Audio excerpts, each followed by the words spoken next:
د هیواد هغه سیمې چې پخوا ډېری ناامنې وې اوس مهال د سیلانیانو ورتګ هلته زیات شوی دی.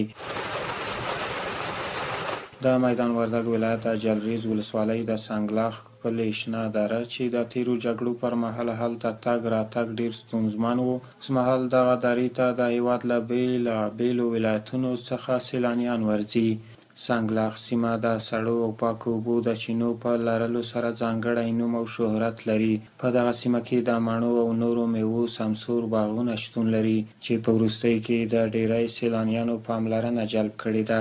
په هیواد کې سرتاسري امن هم له خلکو سره د هوسا ژوند کولو هیلې زیاتې کړي دي او ډېری هیوادوال تفریحي او شنو سیمو ته ځي او ذهنی آرامتیا ترلاسه کوي. از کیچو ندارم، از بچه‌ام چند روز پیش اینجا آمده بود. ما گفتیم میریم پغمان، میریم کجا میریم، سالنگ میریم. بازو گفت که یک منطقه به نام سنگلاخ بهترین هوا و فضا و موقعیت اینجا که آمدیم براستی که نمو تو صحیح و سلامت هم تو خوب جای لذت بخش است.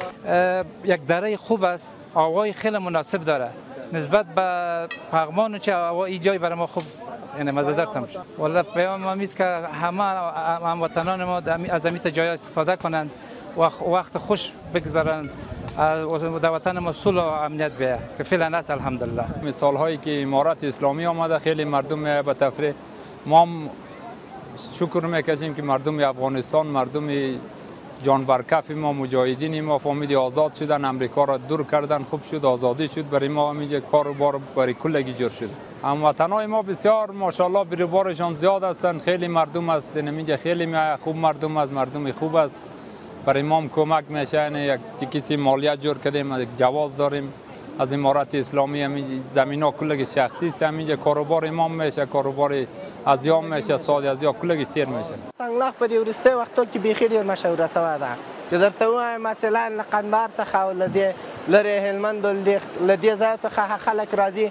اوره جمعه له میدان څخه، کابل څخه، له پغمان څخه او داسې نورو سیمو څخه دلته خلک راځي تر څو د یخې اوبو څخه، یخو اوبو څخه او له دې ښکلي ماحول څخه استفاده وکړي. او د اختر په ورځو کې له قندهار څخه او له دې نورو ځایو څخه هم خلک ورته راځي.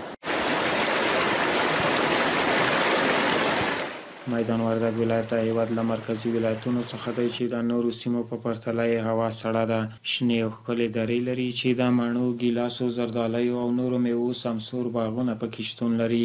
دغه ولایت ډېری اوسیدونکي په کرنه او مالدارۍ بوخت دي او ځینې نورې کوچنۍ سوداګرۍ کوي. د یاد ولایت د جلریز ولسوالۍ د هیواد په کچه یوه ښکلا لرونکې سیمه ده چې په وروستیو 3 کلونو کې هره ورځ زرګونه سیلانیان ورځي او لیدنه یې کوي.